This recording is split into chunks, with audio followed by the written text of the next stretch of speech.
Você já parou para pensar que no Brasil você nunca é dono de verdade de absolutamente nada? Pensa bem, você passa anos estudando, acorda cedo todo santo dia, rala o mês inteiro, junta cada centavo e finalmente realiza o sonho de comprar a sua casa própria ou seu primeiro carro zero. Você recebe a chave, o documento no seu nome e comemora.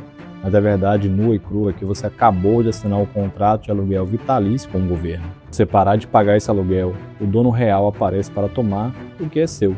E todos os absurdos do nosso sistema tributário, que convenhamos não são poucos, existem taxas que cruzam a linha do bom senso.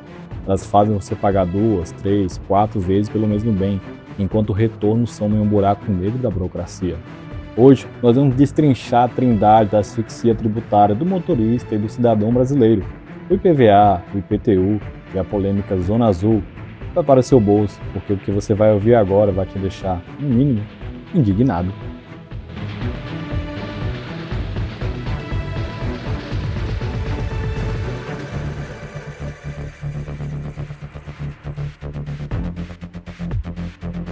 Vou começar pelo começo do ano, aquela época em que o brasileiro já acorda com o boleto do IPVA batendo na porta.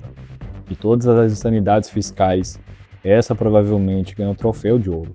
E o motivo principal é que a gente paga caríssimo, mas o dinheiro não vai para onde você pensa. Até hoje, muita gente acredita que o IPVA serve para tapar buracos das estradas, asfaltar ruas ou melhorar a sinalização do trânsito. Spoiler, não serve. Historicamente, existia uma taxa chamada TRU, Taxa Rodoviária Única, criada lá no regime militar. Essa sim era uma tarifa carimbada. O governo só podia usar aquele dinheiro para construir e manter rodovias, mas até que em 1985 a regra mudou, criaram o IPVA. Ele nasceu como um imposto. Mas qual a diferença jurídica? O imposto não exige contraprestação do Estado. O dinheiro arrecadado vai para um grande caldeirão geral dos estados e também municípios. Ele pode ser usado para saúde, educação, ou na maioria das vezes para sustentar os privilégios e os roubos à própria máquina pública. O resultado dessa matemática estrutural é bizarro. O Brasil arrecada dezenas de bilhões de reais todos os anos com IPVA, enquanto a nossa malha rodoviária parece uma pista de teste de destruição de amortecedores. Aí, para você conseguir rodar com no mínimo de decência, segurança sem estourar um pneu, o governo faz o quê? Privatiza a estrada e te obriga a pagar o pedágio. Veja o tamanho do ciclo. Você paga o imposto em cascata para comprar o carro, paga o imposto anual para ter o direito de possuir o carro e paga de novo para conseguir andar com ele na rua. A lógica do cálculo consegue ser ainda pior. O imposto é baseado no valor venal dos veículos pela tabela FIPE. Quanto mais novo, moderno e menos poluente for o carro, mais alto será o seu boleto. O sistema pune quem tenta modernizar o transporte e movimentar a economia. Mas o ápice da injustiça não é este. Se você for um trabalhador e tiver um hatch 1.0 na garagem, você paga IPVA todos os anos. Mas se você for um bilionário e decidir comprar um jatinho particular, um helicóptero de última geração, um iate de luxo de dezenas de milhões de reais, adivinha? Zero IPVA. Tribunais superiores decidiram que o imposto só incide sobre veículos terrestres. É uma distorção que desafia qualquer senso de justiça fiscal e esmaga a classe média. Calma, porque se você desistir das 4 rodas, decidir vender o carro e ficar quietinho dentro de casa, o carnê do IPTU bate à sua porta. A história desse imposto é curiosa e mostra que velhos hábitos não morrem. O IPTU remonta à antiga dízima urbana, criada por Dom João VI lá em 1808. O motivo da criação? Cobriu o rombo financeiro nos cofres da corte portuguesa e tinha acabado de fugir para o Brasil. Mais de 200 anos se passaram, a corte mudou de nome, mudou de endereço, mas a lógica de extração do seu dinheiro continua rigorosamente idêntica. IPTU é um imposto municipal.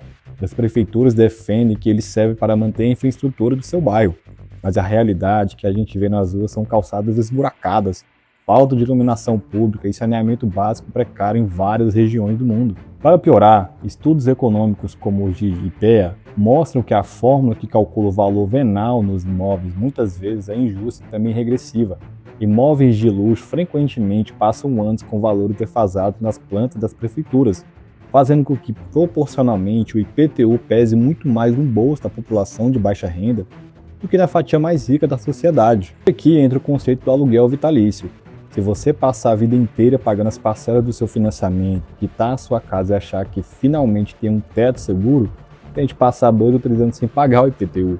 O mesmo Estado que não colocou um único tijolo na sua parede, que não te ajudou com um centavo de subsídio, tem um direito legal de penhorar o seu imóvel, levá-lo ao leilão e te deixar no olho da rua. No Brasil, a propriedade privada tem prazo de validade se você não pagar o pedágio do governo. Para fechar o ciclo perfeito de asfixia ao cidadão, imagina a seguinte cena.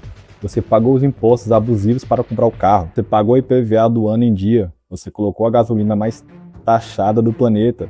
Aí você precisa ir ao centro da sua cidade, parar por 15 minutos na rua para ir a uma farmácia ou no banco. O que acontece? Você dá de cara com a zona azul. O conceito teórico do estacionamento rotativo parece bonito no papel. Organizar, democratizar o espaço urbano, permitindo que todos usem as vagas. Mas na execução prática, o sistema virou uma mina de ouro.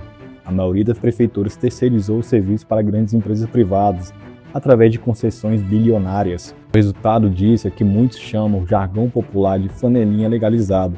A diferença é que o flanelinha ilegal te pede um trocado. O agente da Zona Azul usa o peso da lei para extrair o seu dinheiro. A tecnologia chegou para deixar essa cobrança ainda mais implacável. Hoje, em várias capitais, circulam os chamados carros dedo duro, veículos equipados com câmeras e leitores das placas que fiscalizam as vagas de forma automatizada. Se o aplicativo falhar por 1 minuto, se a internet cair ou se o seu tempo expirar enquanto você está na fila do banco, a multa grave chega na sua carteira em segundos. São quase R$200 de prejuízo e 5 pontos na carteira. A eficiência do Estado para te multar na Zona Azul é de primeiro mundo.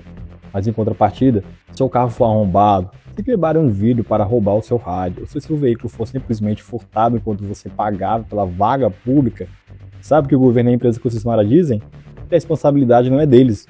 Os tribunais quase sempre dão um ganho de causa para o poder público nesses casos, alegando que a taxa da Zona Azul é apenas pelo uso do espaço, não pela vigilância. Ou seja, para te cobrar e te punir, a vaga é deles. Para te proteger, o problema é seu.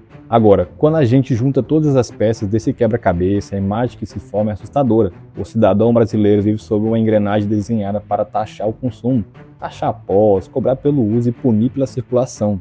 É um efeito cascata que drena o poder de compra da população e sabota o crescimento econômico do país. A grande pergunta que fica no ar é: até quando a sociedade vai continuar a aceitar pagar contas tão altas sem exigir transparência absolutamente e serviço de primeira qualidade em troca?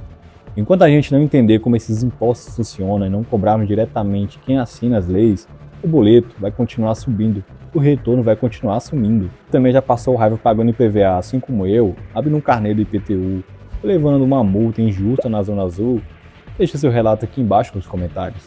Não se esqueça de curtir o vídeo, se inscrever no canal para não perder nossas próximas análises e ativar o sininho. Muito obrigado por assistir e até o próximo vídeo.